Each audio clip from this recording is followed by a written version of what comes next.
Hello ladies and mental gen, and welcome to another replay cast. Today we're looking at the game in the UDES, the tier 8 Swedish tank destroyer, playing on Ruinberg, playing, well, obviously top tier game as you can see.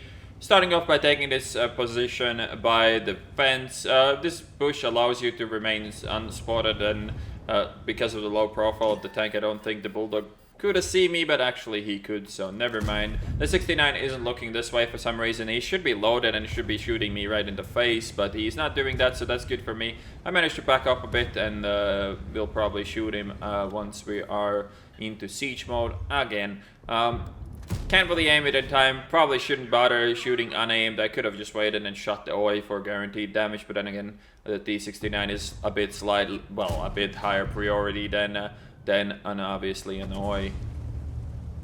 We're going for some blind shots here in case he's still there. I wouldn't be able to spot him through these bushes, but it seems that he's definitely not there anymore. So we're gonna drive closer to this position so we can actually spot ourselves if there's anything to spot. But it seems that nobody is willing to take this peek and fight me here, which I could see why they wouldn't. If I was that T69 though, I would definitely come back here and hunt my ass down, because there's nothing I can really do against him. Unless I'm sitting in the double bush, and even then he could blind shoot me really easily and do a lot of damage. So Lorraine gets picked off. That's a really shitty first tank to give up. Our traffic is doing a lot of spotting. Double flat panzer and an IS-6 and as well a Cromwell. The IS-6 is gonna be our tank of choice to shoot at here. We do have 288 pen or something like that, so we shouldn't have any problems to pen him. But since this game is skill based, we actually bounce one shot with 280 pen, so kind of cry every time. But hopefully that doesn't happen again, and at least not with this shot. So we're still good, racking up some more damage here.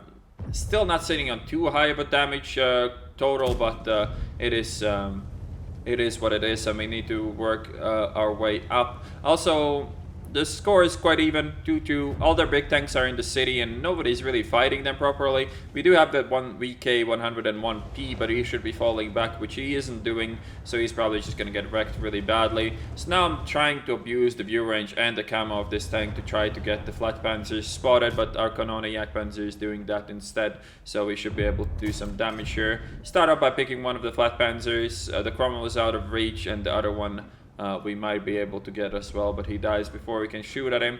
The Crusader SP though should be an easy pickup, and we do manage to kill him. Next up in this game, we could peek the middle, the MT25 and the D69. If they're still there, we could actually get the double bush shots on him. The Tiger 2 and the Löwe is still full health, marching towards our spawn. Enemy Artie, of course, as a skilled player, he picks up our Kanone Yak Panzer in one shot, because that's how it works. And here, a pretty stupid play by me to shoot the MT25 over the one-shot T69. I'm not even sure why I did that, but there's definitely no good reason for it, and we're definitely going to finish off the T69 over the MT25, as it is just a much more dangerous target. Anyways, both of them die. The Tiger P might go and get their Artie as well. The Tiger 2 and the Löwe on my left. The Tiger 2 is chilling still. The Löwe picks up our Bulldog, and here I could have gotten that shot if I just went up and went into siege, but I didn't do that, so we are probably gonna miss up on the opportunity to shoot that Tiger 2 in the side. And the Artie should die now, so we should not worry about that for too much longer. And there he goes. So we're going to relocate more towards the corner, try to get some better angles, better shots on the enemy team. We still need to deal with all of these tier 8s, which is obviously not ideal. We might start off with this Tiger 2, and luckily for me there was no obstruction in front of him.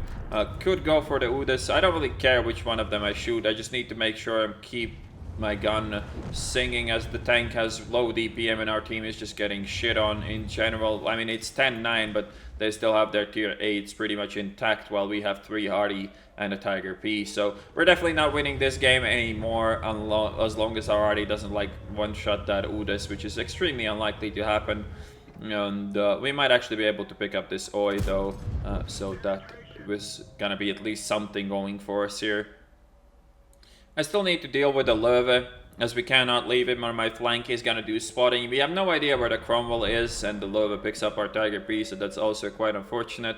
But we do manage to pick up this Oi, as he doesn't really play that very carefully. Now, while we do want to shoot the UDES, we do need to pick up the one-shot Lova. Leaving this guy alive, making him annoying to deal with, was definitely not going to go very well for me. So we need to go for that, and that is exactly what we're going to do.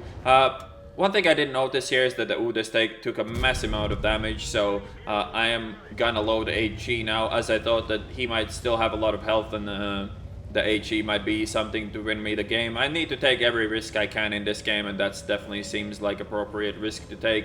So that's what we're doing, but as per usual with me, I'm getting extremely hard punished by that. I mean, the Cromwell shoots me on the move, that's one thing, but the second thing is that I needed to shoot over a fence in order to even kill the Cromwell because of the HE, and now I'm just kind of fucked here because of the...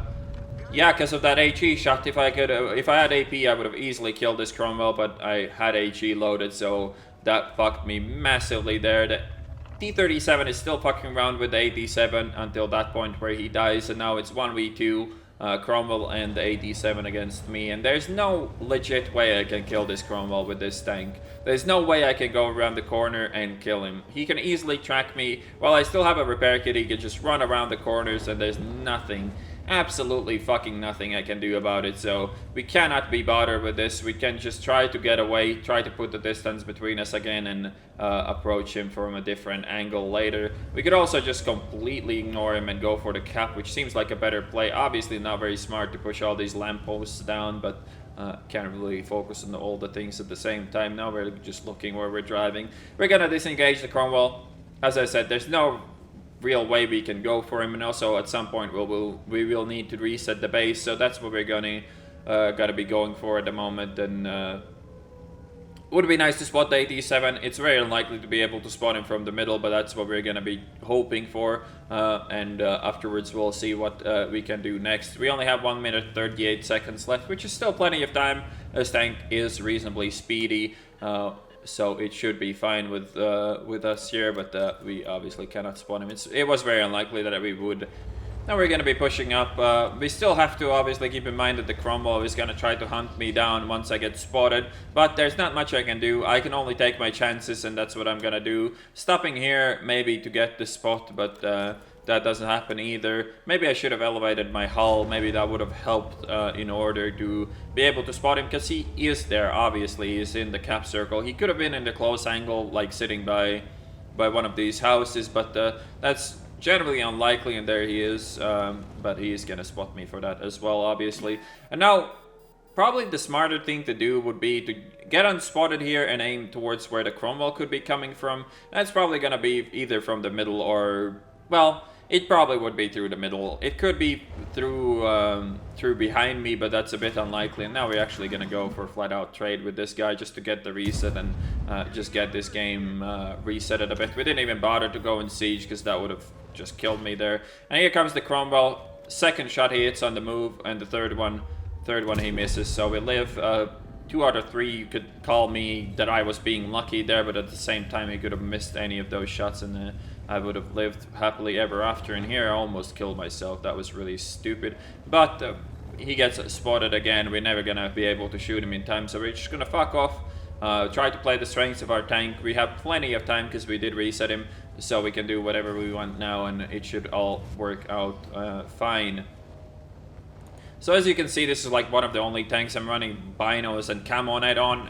In this tank specifically, like, unlike the tier 9, even the tier 8 premium or the tier 10, this cannot take any hits. As you saw, the Cromwell just overmatching me and literally just having no armor. So the only thing you have going for you is that camo, so you want to be using it as much as possible. And generally at this range you don't expect to get spotted even when shooting, so that's what we're gonna be doing.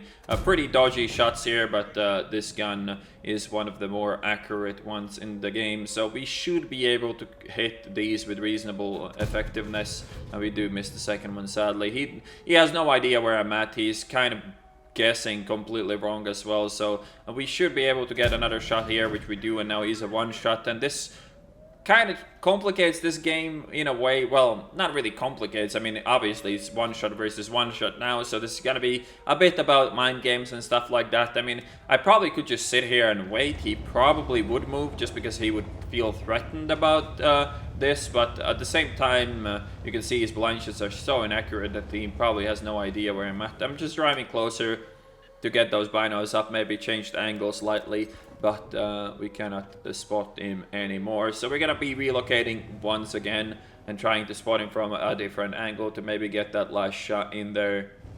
So now, like, the obvious play would be to just try to relocate around the map, try to come either from the middle or the other side, like the 1-2 line, anywhere really, but from where I've already peeked. But from other hand, that would be the thing that your enemies would expect as well. We're not getting spotted here. I crossed that at that range just to make sure that I won't get spotted, but we should be fine here. Again, this angle isn't really good enough. I can't see enough of the cap circle through there, so we're gonna see if we can see anything through these windows. Not really the kind of positions I generally play on in this game, but that looks terrible, so we're not even gonna bother with that. And now the dilemma on where to go, what to do. We obviously will be taking chances either way. If we go around, it's very likely that he would have been turned around as well. And if we stay on this side, he might be an absolute potato and just face this way. It's obviously a bit of a gamble with these non-turreted TDs for both of us, because I can't really just peek a bit and see which way he's looking to relocate or to try to shoot him or whatnot. If I commit, I will have to commit for it fully. I will try to spot him before that. Obviously, I'm not going to just YOLO out there in case he's looking this way. That would be really stupid. But as you can see, that's a relief to see his ass, and we should be able to just rush him down now. Again, the mobility of this tank coming in handy. And yeah, he is done. He is done for sure. There shouldn't be any way he can outturn me. We don't really need to go in siege. Again, an advantage over the other Swedish TDs. This can actually like aim even slightly to the without the siege mode. So we do get our last kill, and that is the game. Alright, so here's the end plate. Ace Tanker, 4,432 experience. Bradley Walters, Top Gun, High Caliber, and Defender. We picked up 5,138 damage, assisted for 201, picked up 8 kills and 1,477 base experience. Alright, so that game was pretty intense. Almost threw it away with that HE load, but luckily for me, the Cromwell missed one of 3 shots on the move from medium range, so maybe not so lucky after all. But at the same time, I had some other chances to throw that game away, but in the end, we did manage to come on top. As for have I changed my opinion on the UDES whatsoever? Absolutely not. This tank is fucking horrendous. Probably the worst tier 8 tank destroyer in the game. Competing with the AC-48, I mean, this thing is abysmal. And the entire siege mode meme is just not very good. It's more like an inconvenience than it would be like an advantage, you know, for the Swedish tanks. It's just a massive inconvenience and frustration. Anyways, I hope you guys enjoyed this replay cast, and I'll see you on the next one.